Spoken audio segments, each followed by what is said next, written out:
Right guys, so today I'm going to show you how to replace the CMOS battery in a RAZER BLADE STEALTH 13. This is the early 2019 model. This is just a skin on top, and the product number is RZ09-0281, and the end of that number will change or may change depending on your laptop. I've never fixed the laptop before.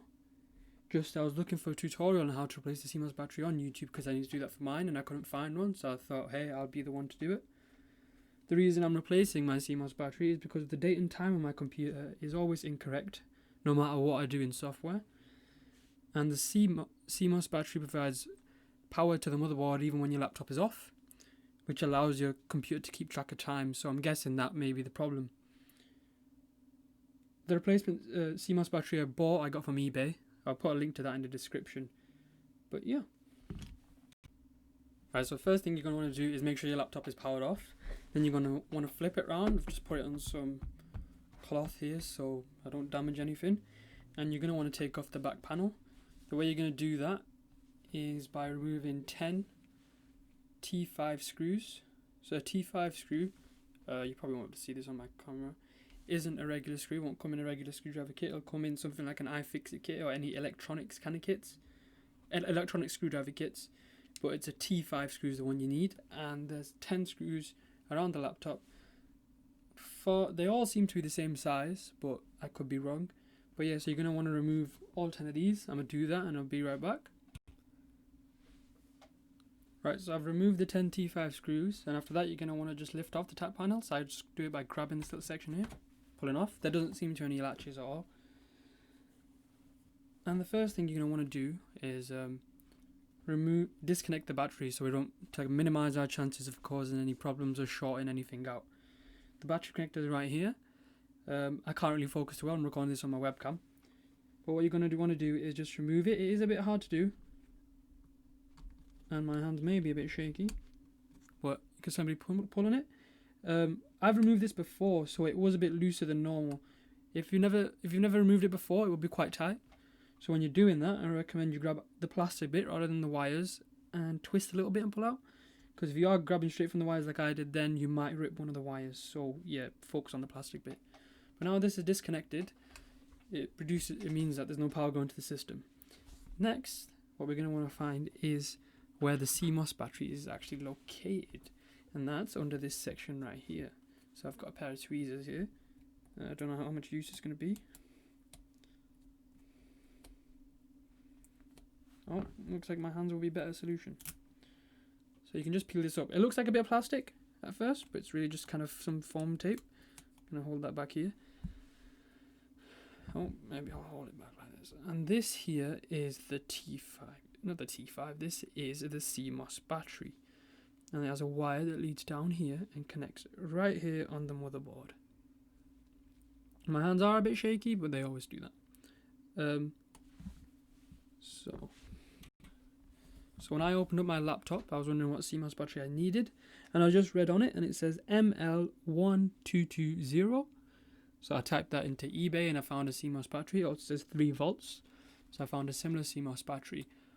One word of warning is that when you are ordering your CMOS battery, there are a few different types of connectors that go into this slot.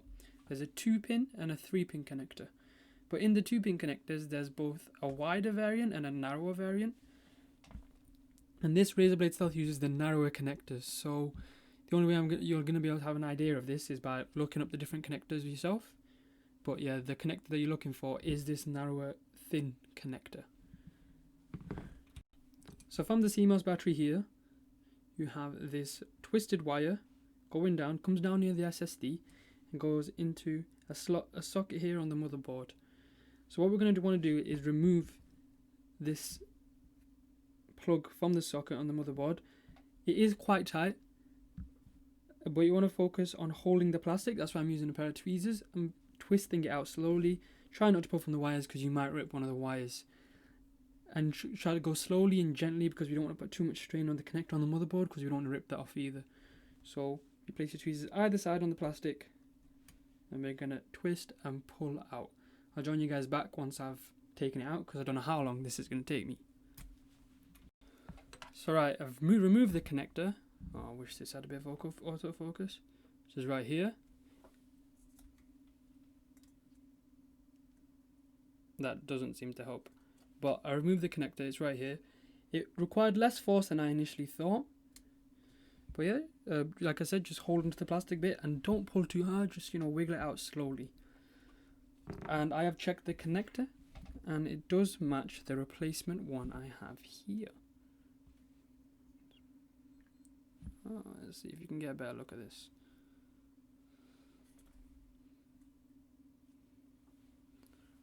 Alright, so next thing we're going to want to do is remove this CMOS battery from here, from its slot on the motherboard.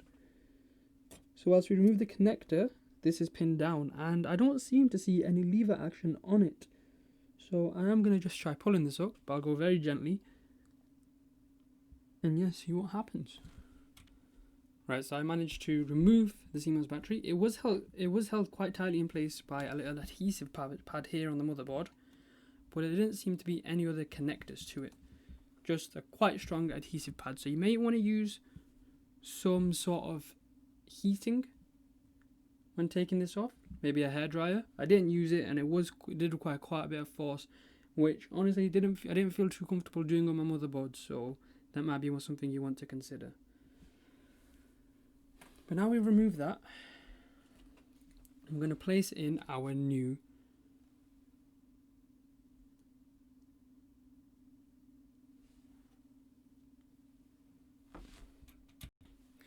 I was just debating which way this is going to go in. So we're going to want to place in our new CMOS battery. So the plug, we're going to want to put the contacts facing upwards with the completely flat side facing the motherboard. So I'm just going to grab it and thread it in. Now using my tweezers, grabbing the sides and just pushing it in all the way, and it did clip quite nicely into place. I'm next going to twist the wire and stick this down on the same adhesive pad where the previous CMOS battery was. This wire does seem to be a fair bit longer, but I'm just going to curl it up like that. And kind of hold it down into place, hoping it stays. And we'll stick this back down. So now we've inserted our new CMOS battery. Going to just double check the connectors all the way in. That's great. And next we're going to want to reconnect our battery so we can test if this all works. So when putting the battery back in, it goes in the same slot. I didn't seem to find any tabs or anything.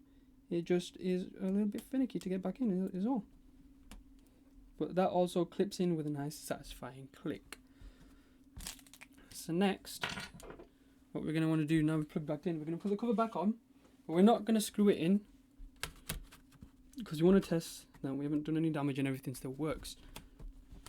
So just cover it up like that, flip it back over, and we'll turn on the laptop.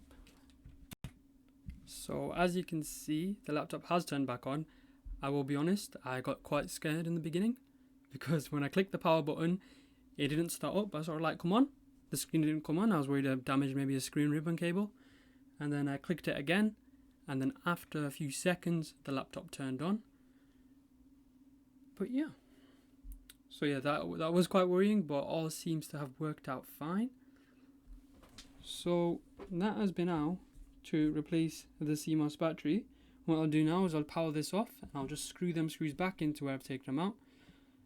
But overall, it is quite an easy fix. But if you've never opened up your laptop before, it is a bit daunting, especially when it comes to the adhesive underneath the cell, because I really thought I damaged something at that point.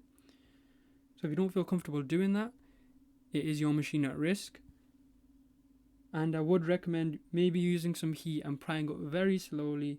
And I also recommend using some plastic to pry it up.